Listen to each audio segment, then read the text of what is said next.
예, 오늘 우리 함께 은혜 나눌 것은 사도행전 17장 16절을 함세의 말씀을 중심으로 거룩한 분노라는 제가 함께 은혜를 나누고자 합니다. 자, 지난 이제 4주 동안 우리가 사도행전 강의를 잠시 멈추고 다른 주제로 말씀을 전했었죠. 자, 오늘 다시 이제 사도행전 강의를 시작하도록 하겠습니다. 자, 이제 바울 사도 일행은 성령의 명을 따라서 아시아에서 유럽의 관문인 이제 빌립보로 들어오게 되죠. 그곳에서 이제 복음을 전하고 교회를 세우게 됩니다. 자, 지도를 한번 볼까요? 자, 이제 이렇게 보면은 제 첫 번째 화살표가 바로 이제 빌립보죠. 여기가 유럽의 이제 관문입니다. 그런데 이제 유대인의 사주로 인해서 핍박이 일어나자 바울은 이제 인근에 어디로 갔어요? 데살로니가와 베레아로 이제 가서 계속해서 복음을 전하고 교회를 이제 세웠습니다. 이 바울 사도의 복음 전파에 대한 열정은 뭐 그 어떤 곳으로도 막을 수가 없었던 것이죠. 자, 그러나 베레아에서도 핍박이 심해지자 그 사람들이 서둘러서 이제 바울을 아덴으로 피신시킵니다. 아덴이 어디 있을까요? 바로 여기 밑에 있죠? 아덴이 바로 이쪽으로 피신시킵니다. 아덴은 베레아에서 약 320km 정도 떨어진 곳인데요. 100km 한 나흘 정도 걸리는 거리의 도시입니다. 자, 아덴은 오늘날로 말하면 아테네입니다. 자, 위대한 철학자인 소크라테스와 플라톤과 아리스토텔레스를 배출한 도시. 바로 이것이 이제 아덴, 오늘날 말하면 이제 아테네죠. 참 이 철학자들이 유럽 문명만이 아니라 세계 문명에 끼친 영향은 정말 어마어마한 것입니다. 정말 지대하죠. 지금껏 세계 문명이 바로 이 철학자들의 영향하에 놓여 있다고 해도 과언이 아닐 정도입니다. 자, 이 아테네라는 도시 이름이 바로 지혜와 전쟁의 여신으로 알려진 바로 이제 아테나에서 유래가 되었어요. 이 이름이. 자, 바로 아테나는 아테나 여신을 수호신으로 삼은 바로 이제 도시였던 것이죠. 자, 이를 볼 때 당시 아테나가 얼마나 우상 숭배로 가득 차 있었던 도시였는지 잘 알게 되죠. 근데 당시 아테나에는 이 세계 문화 유산인 파르테논 신전을 비롯한 각종 신들을 섬기는 그런 신전과 우상들이 아주 가득했던 그런 도시입니다. 한번 볼까요? 자, 이게 바로 이제 파르테논 신전입니다. 고대 이 정도 신전을 세웠다면 좀 대단한 것이었죠. 자, 그렇다면 이 우상으로 가득 찬 바로 이 아덴의 모습을 본 바울. 자, 어떤 반응을 보였을까? 자, 오늘 16절 말씀하죠. 다시 한번 읽어볼까요? 시작. 우상이 가득한 것을 보고 마음에 격분하여. 우상을 가득 찬 이 아덴을 본 마을의 마음에는 분노가 가득 찼어요. 분노가. 그래서 우리가 한 가지 의문을 갖게 됩니다. 자, 성경 우리가 분을 내지 말라고 말씀하죠. 분을 혹시 내더라도 오래 품지 말라고 말씀합니다. 자, 야고보서 1장 19절 20절, 그 다음에 에베소서 26절이죠. 자, 시작.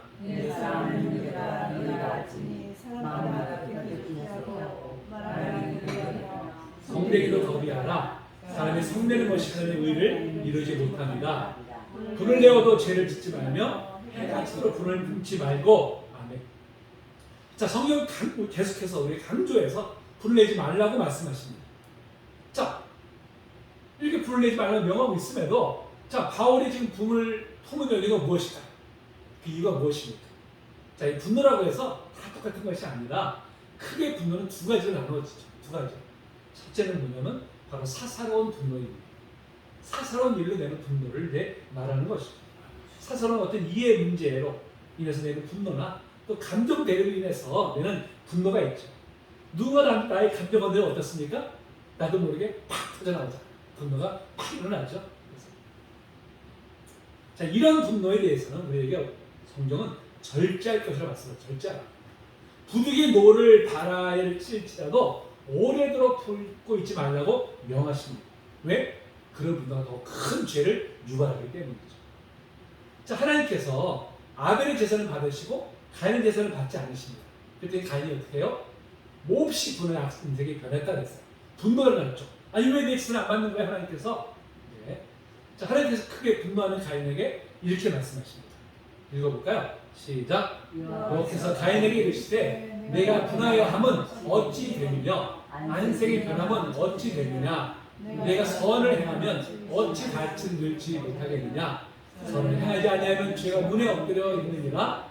죄가 너를 원하나 너는 죄를 다스릴지니라. 분노가 자극해서 뭐라 그래? 분명히 죄라고 말씀하시면서 이를 다스려야 한다고 말씀하시죠. 자, 이를 다스리지 못하면 어떻게 됩니까? 죄가 도리어 가인을 삼켜버릴 것이다 라고 이제 경고하셨어요. 그러면서 가인은 이 분노를 다스리지 못해가지고 끝내 아우를 죽이고 살인죄를 범하고 말이죠. 참, 이 분노를 다스리지 못했을 때 얼마나 끔찍한 결과를 초래하는지 바로 이 가인이 잘 보여주고 있습니다. 오늘날도 이 사회가 우발적인 상황이 일어나잖아요. 대부분이 뭐예요? 분노 때문에. 순간 분노를 억제하지 못해가지고 폭행을 저지르고 심지어 사람을 죽이는 이런 끔찍한 일도 일어나고 있습니다.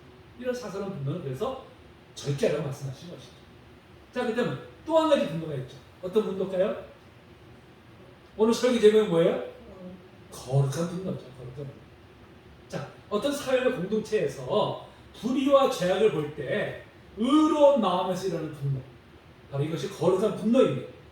이것은 결코 개인적인 이해관계나 감정에서 일어나는 사사로운 분노가 아닌 것이죠. 사회나 어떤 개인의 악함으로 인해서 사회적 약자들에게 위해를 가하거나 부당한 행위로 피해를 입히는 것을 보았을 때 일어나는 분노입니다. 특히 하나님의 뜻이 공공연하게 짓밟혀지는 일이 일어날 때 내는 분노가 바로 거룩한 분노인 것이죠. 자, 예수님께서 공생애 중에 이러한 분노를 여러 차례 받으셨죠. 마가복음 3장에 보면 예수께서 안식일 회당에 들어가셔서 손 마른 사람을 이제 고쳐주신 장면이 나옵니다. 자, 이때 바리새인들은 저 예수란 자가 안식일에 병을 고치나 안 고치나 보자 하고 이제 주시라고 했었죠. 그들이 이런 마음을 한 예수님께서 어떤 반응을 보이셨을까요? 자, 마가복음 3장 5절입니다. 시작. 그들의 마음이 완악함을 탄식하사 노하심으로 그들을 돌려보시고 그 사람에게 이르시되 내 손을 내밀라 하시니 내밀매 그 손이 회복되었다. 약자를 긍휼히 여기지 않고 자신의 그릇된 교리에 집착하고 있는 이 바리새인들을 향해서 노를 바라신 것이죠. 심지어 그들을 향해서 어떻게 했어요? 이 화이스 진저라고 이제 저주까지 뽑으셨습니다. 그야말로 거룩한 분노를 내신 것이죠. 성전에 올라가셨을 때 성전 안에서 순례객들 대상으로 온갖 폭력을 처했던 장사치들을 향해서 크게 노를 바라시죠. 상을 막 뒤엎어 버리시고 그들 다 내어 쫓으셨습니다. 거룩한 분노를 받으신 것이죠. 예수님께서도 공생에 여러 차례 노를 바라셨지만 그것은 어떤 사사로운 이해관계나 감정에 의해서가 아니라 바로 하늘의 뜻이 질파되어지는 것에 대해서 분노를 하신 것입니다. 자, 모세도 시내에서 올라가는 동안에 산 밑에 있던 이스라엘 백성들이 어떻게 했어요? 금송아지 우상을 만들어가지고 섬겼잖아요.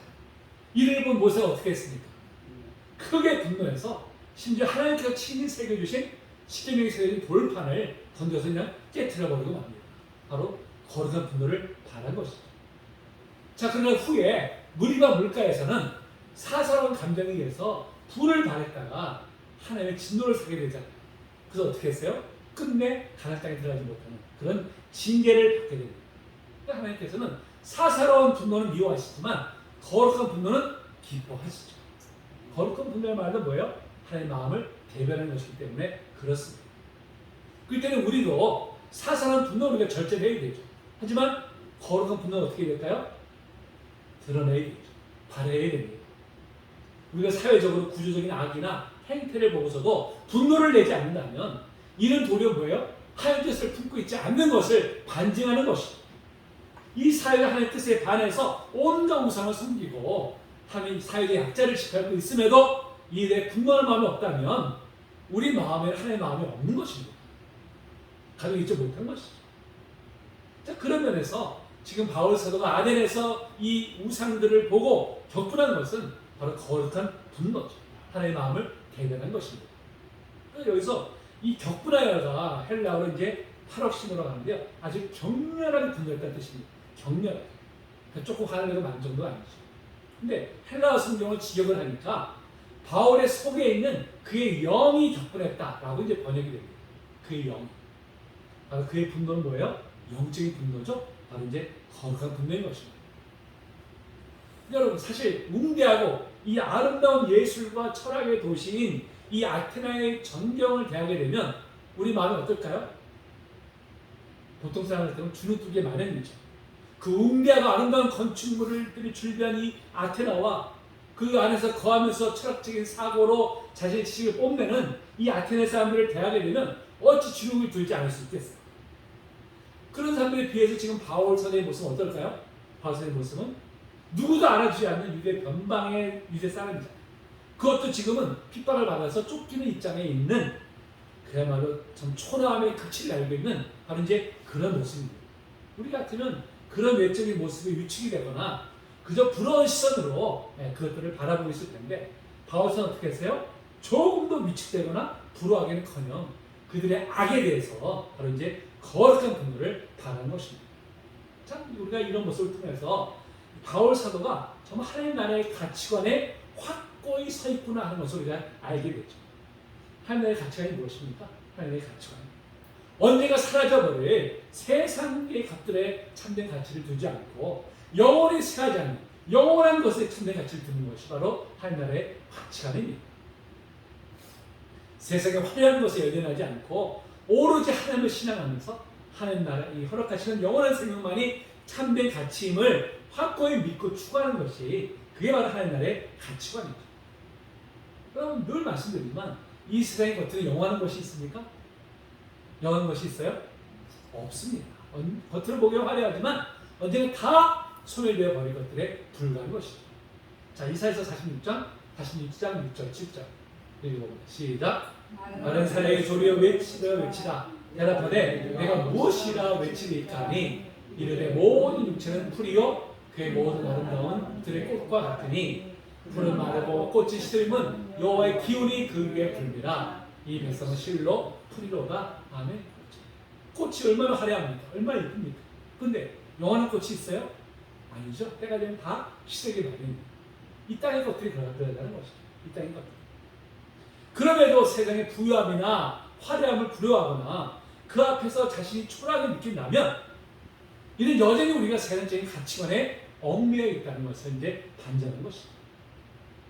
또한 이러한 세상의 모습에 격분을 느끼지 않는 것도 마찬가지입니다. 사실 우리가 살아가는 세상은 비록 눈으로 보이는 신상을 만들어 섬기지는 않지만 특히 뭘 우상으로 섬기고 있습니까? 무엇을? 바로 돈을. 그렇죠?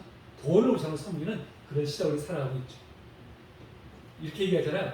뭐니 해도 머니가 최고다. 이렇게 얘기를 하지 않습니까? 너는 할 것 없이 돈을 불나방처럼 정말 쫓아다녀.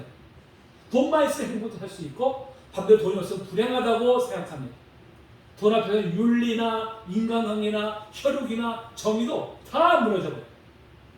돈 때문에 부모 자식 간의 형제 간의 관계가 단절되고 심지어 사륙이 벌어지기도 합니다.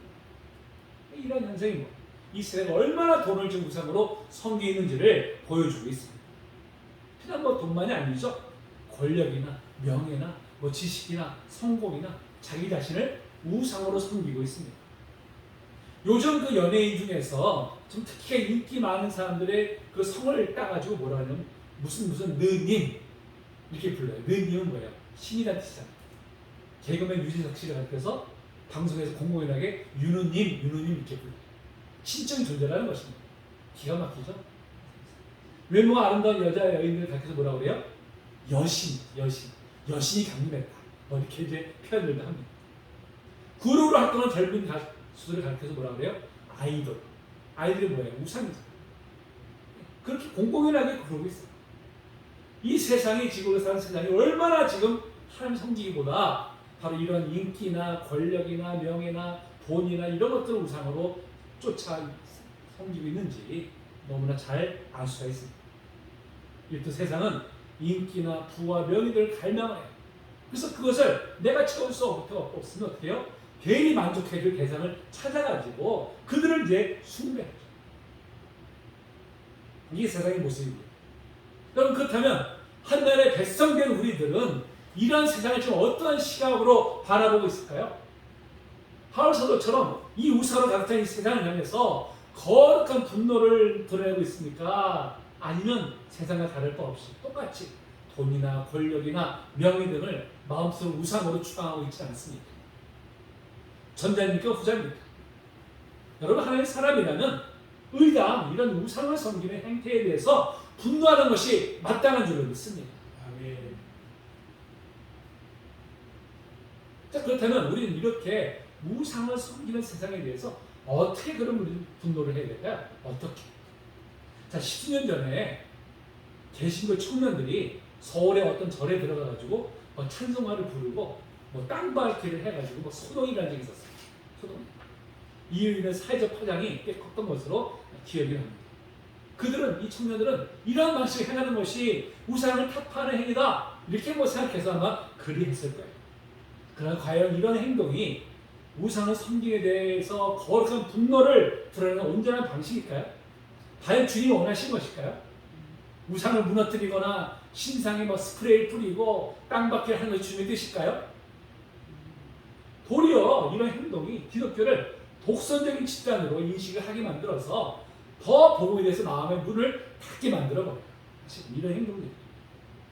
실질적으로 이런 행태들 때문에 기독교에 대한 부정적인 시각만 더 강고해지고 말았습니다. 우리 스스로가 복음의 문을 스스로 닫아버린 것이죠. 자, 그렇다면 우리 그러면 거룩한 분들을 어떻게 드러내야 될까요? 어떻게? 바로 이 바울 사도의 처신을 보면서 거룩한 분들을 어떻게 드러내는지를 배울 수 있습니다.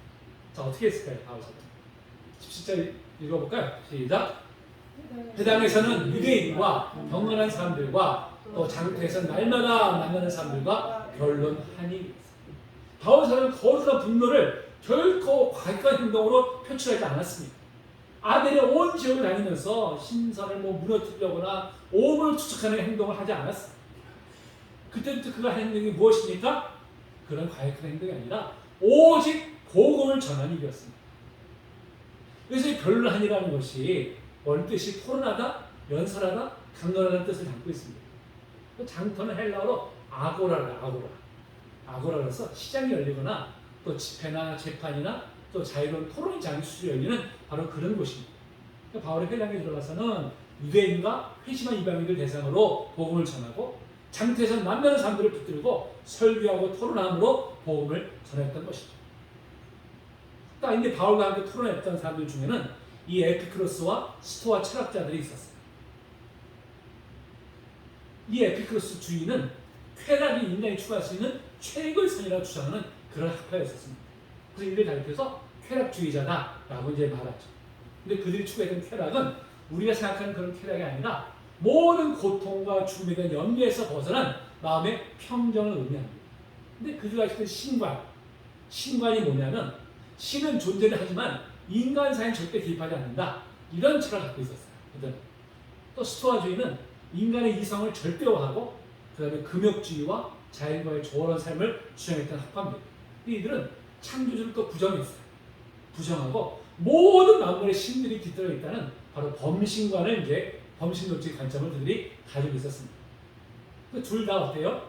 둘 다 창조 하나님을 부정하는 것이죠. 부정하는 것입니다.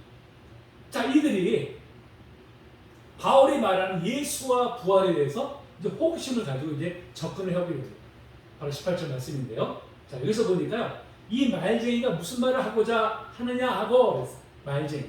이 말쟁이라는 것이 원래 뜻을 보니까요, 시장에서 음식 쓰레기를 주워서 연명했던 사람들, 이란 뜻입니다. 이게 뭐냐면, 저 바울이라는 자가 그저 주워담은 지식의 쓰레기나 늘어놓는 형편없는 사람이다. 이렇게 이제 표현을 한 거예요. 표현. 또는 이 바울을 아는 사람들이 전혀 모르고 있었던 어떤 이방신을 전하는 사람이구나. 이렇게 이제 그들이 받아들인 것이죠.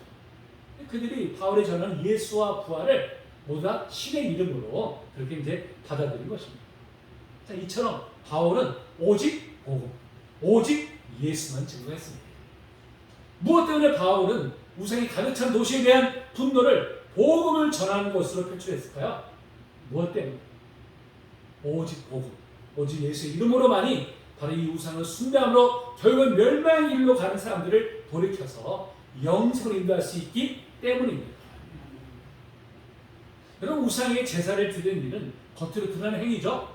그 마음 속에는 뭐가 있어요? 이 우상을 숭배할 때 내가 복을 받는다, 내가 잘 된다, 내가 형통해진다, 이런 생각이 가득 차 있기 때문에 우상을 섬기는 것이죠. 결국 우상 숭배는 뭐예요? 자신이 잘 되고 복을 받고자 하는 마음에서 비롯된 것입니다. 그렇기 때문에 그 마음이 변화되지 않으면 겉으로 보이는 우상을 때려 부신다고 해서 우상을 숭배하는 일이 그들이 되지 않은 것이죠. 겉으로 우상을 숭배하지 않아도 마음을 하나님보다 어떤 다른 것을 사랑하고 추앙한다면 그 자체가 뭐예요? 그게 바로 우상을 섬기는 것입니다. 그렇기 때문에 근본적으로 그 마음이 변화되어야 되고 가치관이 변화되어야 되죠. 마음이 변화되고 가치관이 변화되게 되면요, 자연스럽게 우상을 멀리하고 하나님을 섬기게 되어 있습니다. 그런데 마음이 변하는 인간 스스로 할 수 있습니까? 우리 스스로 할 수 있을까요? 안 됩니다. 오직 복음의 능력으로만이 인간의 마음을 변화시킬 수가 있습니다. 그렇기 때문에 바울은 힘써 복음을 증거함으로 거룩한 분노를 드러내는 것입니다. 자, 이렇게 호기심으로 바울에 다가오는 사람들이 그를 이제 아레오바고로 이제 그를 이끌고 가죠. 이 아레오바고는 아까 보여줬던 그 파르테논 신전 바로 밑에 높이 한 110m 정도의 그 넓은 바위 언덕을 이제 가리킨다고 합니다. 이 아레오바고의 원래 이름이 아레오파고스인데요. 아레오는 전쟁의 신을 뜻하고 파고스는 언덕을 뜻합니다. 이 둘을 합하면 전쟁 신의 언덕이다 라는 이제 그런 의미가 되죠. 이곳에서 이제 회의도 열리고 이제 공의를 토론의 장으로 사용했던 그런 곳입니다. 이곳으로 바울을 이끌고 와서 그에게 이제 그가 전하는 것이 도대체 무엇인가 라는 것을 그들이 더욱더 깊이 알고자 했었던 것이죠. 그 지역 사람들이 뭔가 새로운 지식을 얻는 것을 가장 큰 즐거움을 알고 있었어요. 자, 이렇게 해서 많은 시민들 앞에서 공적으로 복음을 전할 수 있는 기회를 얻게 된 바울은, 자, 오늘 본문에 보니까 22절부터 31절까지 해서 바로 그들을 대상으로 설교를 합니다. 근데 여러분 놀라운 것이 뭐냐면요, 놀라운 것이 바로 지금 이 아레오바고에 가면 당시 바울이 그곳에서 이 복음을 전했다고 하는 표지석이 세워져 있다고 해요. 세워져 있는데 그 표지석 안에 뭐가 기록되어 있냐면 오늘 바로 우리가 읽은 바로 이 복음 말씀이 그대로 거기에 기록이 되어 있다고 합니다. 여러분 놀랍지 않습니까? 2000년의 세월 동안 그 말씀 복음의 내용이 그것에 기록이 되어 있어서 그것을 방문한 모든 사람들이 그것을 읽고 복음을 접하는 그런 기회가 됩니다. 이 얼마나 놀라운 일입니까? 2000년 동안 그 지역을 얼마나 많은 사람이 방문했겠어요. 바울이 그 당시에 말씀을 전하고 끝난 것이 아니라 그것이 이 표적에 새겨져가지고 많은 사람들이 복음을 접하는 그런 놀라운 기회가 된 것이죠. 자, 바울은 이제 아덴 사람들에게 설교를 하면서 가장 먼저 아덴 사람들의 종교심이 기품을 거론하면서 설교를 시작을 합니다. 그리고 종교심이 많다는 증거로서 알지 못하는 신에게 라고 생긴 단이 있는 것을 이제 예로 들게 되죠. 그러니까 아덴 사람들이 온갖 신을 숭배하는 신전과 단을 만들어가지고 이제 그것을 제사를 드렸는데 그 중에 보니까 심지어 알지 못하는 신에게 라는 이름으로 단을 만들어가지고 섬기고 있었던 것이죠. 여기에는 역사적인 배경이 있습니다.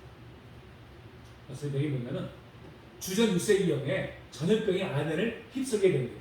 많은 사람의 목숨을 잃게 됩니다.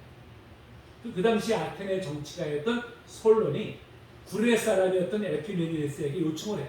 전염병으로부터 이 도시를 좀 지켜달라 하고 요청을 합니다. 이 에피메니데스가 어쨌든 와가지고 이제 전염병으로부터 아테네를 지키게 돼요. 이 전염병이 지나간 다음에 이 에피메니데스가 아테네를 구해준 모든 신들에게 이제 감사하기 위해서 이제 그 신상들에게 제사를 지냅니다.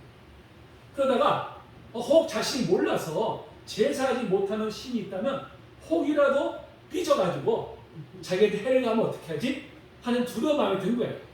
그래서 알지 못하는 신에게 라는 이름을 붙여가지고 단을 만들어서 거기는 이제 제사를 드리고 있었던 것이죠.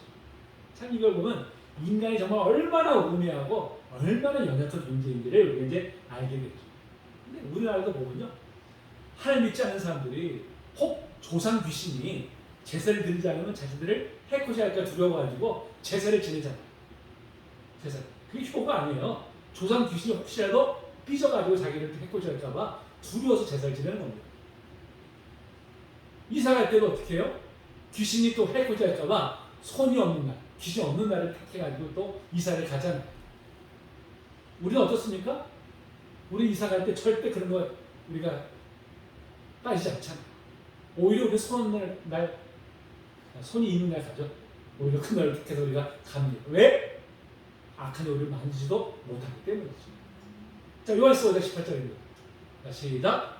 하나님께서 나신 자가 그를 지키시네 악한 자가 그를 만지지도 못하느니라. 아멘. 그렇죠.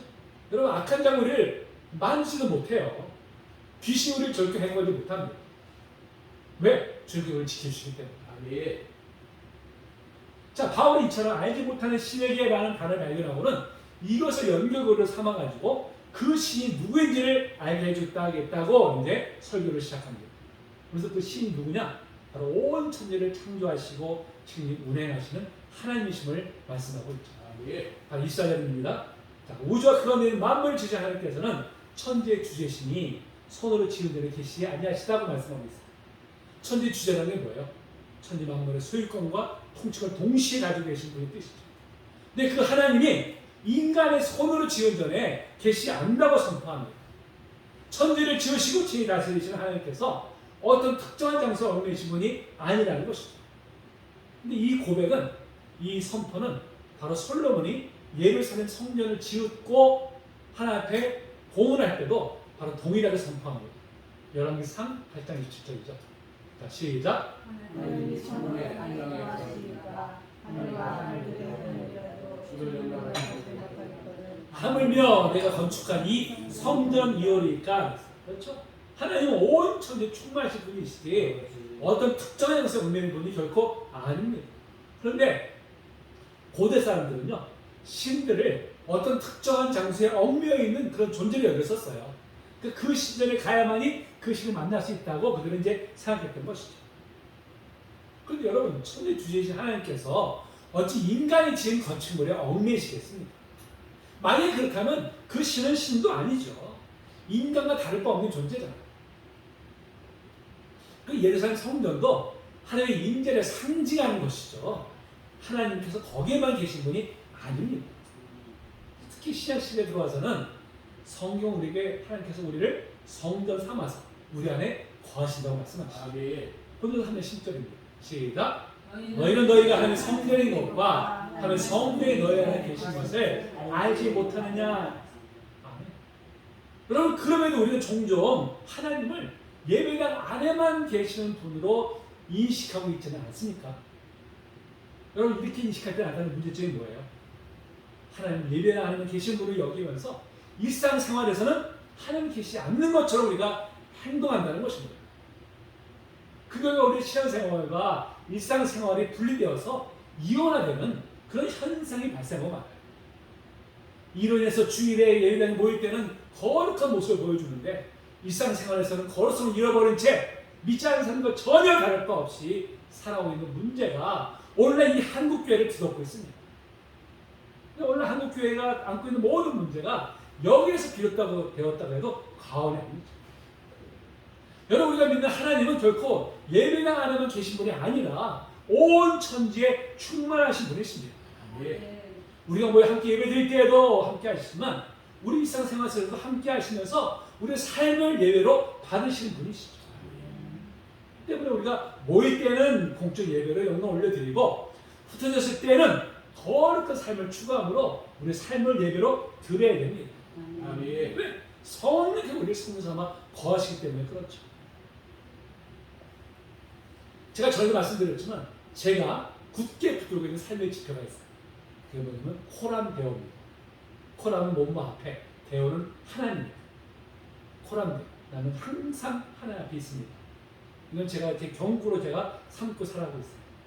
하나님 예배당 안에만 계신 분이 아니라 내가 어디 가든지 무엇을 하든지 나와 항상 동행하시면서 나를 지켜보시면 우리가 기억할 때 우리 일상생활 속에서도 거룩한 삶을 살기 위해서 우리가 힘을 쓰게 됩니다. 여러분, 코람 대오. 나는 하나님 앞에 서 있습니다. 이 경고를 늘 마음에 새김으로 하나님과 동행하시고 삶을 거룩한 산제사로 드리는 우리 성도님 되시기를 주의 이름으로 축복합니다. 아멘. 자, 바울은 이어서 이 창조 하나님을 알지 못하고 우상을 숭배하고 있던 이들을 돌이키기 위해서 하나님께서 그 아들 십자가에 내어주시고 다시 부활케 하신 이 복음의 핵심을 전합니다. 그것이 바로 이제 31절 말씀이죠. 그렇다면 이 말씀을 들은 에덴 사람들의 반응이 어땠을까? 32절을 보니까 죽은 자의 부활을 듣고 어떤 사람은 조롱도 하고 어떤 사람은 이 일에 대해서 예배를 다시 듣겠다고 관심을 보입니다. 참 복음을 듣고 다 의심하면 좋은데 그렇지 않잖아요. 그렇죠? 많은 사람들이 어떻게 해요? 많은 사람들이 조롱합니다. 에이 조롱 그만이지 뭘 죽고 나면 끝이지 무슨 부활이 있어. 대부분이 다 그렇게 이제 조롱을 하죠. 그때 우리가 할 일은 뭐예요? 때가 어떠니 뭐였든지 그 사람이 복음을 받든지 안 받든지 우리는 복음을 전하는 것이죠. 결과는 누구한테 맡겨요? 하나님께 맡기는 것입니다. 자, 이렇게 대부분의 내용적인 반응을 보였지만 그 중에서 복음을 또 받아들인 사람들이 있었어요. 3, 4절에 보니까 바로 이제 아레오와 갈리 디오드시오와 다말이라는 여자와 또 다른 사람들도 있었더라 그랬습니다. 안타깝게도 소수의 사람들만 복음을 받아들인 것이죠. 그 후에도 보면 바울 사도가 아덴으로 서신을 보냈다는 기록이 없어요. 빌립보나 또 데살로니가나 고린도에는 보낸 서신들이 다 성경에 들어있잖아요. 있는데 아덴에는 성경을 보낸 기록이 없습니다.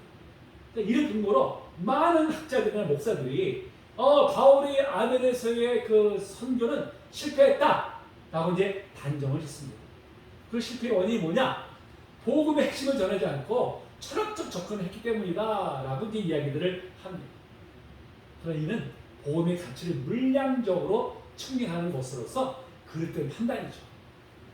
비록 소수의 사람들이지만 그들을 중심으로 아덴에도 교회가 세워지게 되었고 앞에서 말씀드렸지만 2000년 전에 바울이 전했던 설교의 내용이 바로 편지석에 그대로 기록되어서 전해져 오고 있습니다. 이를 볼 때 당시 소수 사람들만 결신했다고 해도 그곳의 선교는 아름다운 열매를 맺은 것이죠. 여러분 우리도 마찬가지입니다.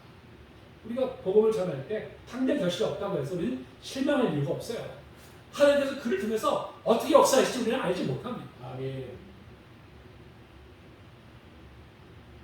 저도 말씀드릴 것 같은데 제가 이제 마산에 목회하는 친구가 있는데요.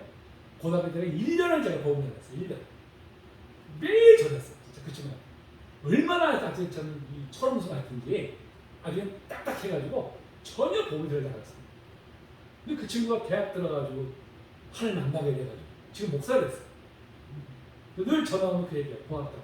지금도 그 얘기를. 당장에는 결실 없어도 우리는 전하면 하나님께서 맺게 하십니다. 바울서도 그랬죠. 당시에 눈에 보이는 결실이 작았다 할지라도 하나님 그것이 씨앗이 되어서 지금 아테네가 어떻게 됐어요? 아테네 바로 그리스도 정교가 그리스도 정교의 태동기 그런 나라를 우뚝 설 수가 있게 된 것이죠. 이 모든 것이 뭐예요? 바울 사도가 바로 하나님의 마음으로 거룩한 분노를 가짐으로 이루어지게 된 것입니다. 아멘. 여러분 우리가 살아가는 세상도 온갖 우상숭배가 판을 치고 있어요. 그 다음에 이스라엘을 바라보면서 여러분 안타까워하면서 한편 거룩한 분노가 우리 내면에서 일어나고 있습니까? 아니면 도리어 세상의 화려함이나 아름다운 흠뻑 취해서 그들을 부러워하고 있습니다. 전자인 줄을 믿습니다. 우리 마음에 여러분 세상에 썩어 없을 것들을 부러워하지 마세요.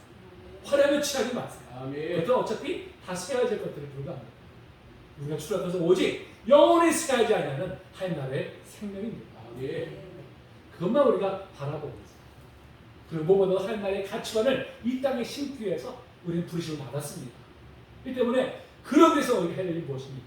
우리가 먼저 하나님 나라의 백성으로서 합당한 삶을 살아야 되죠.